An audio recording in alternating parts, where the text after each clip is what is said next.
Hi guys, welcome to Richard Cabile YouTube channel, and today's video, I will teach you how to remove battery percentage on status bar in your Realme 5 mobile phone. And okay guys, but before we start, kindly subscribe to my YouTube channel by pressing the subscribe button and the bell to notify you if I have new videos. Okay guys, let's start.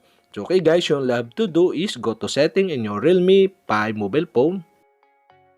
And okay guys, here in settings, go to notification and status bar.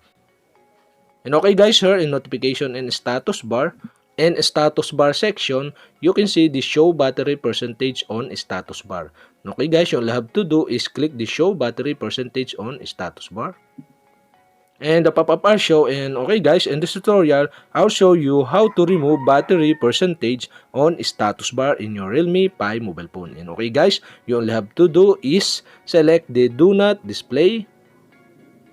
And okay guys, that's it. We have successfully removed the battery percentage on status bar in your Realme 5 mobile phone. And okay guys, if you have a question, kindly comment below. And don't forget to hit the subscribe button and the bell to notify you if I have new videos. Okay guys, thank you for watching.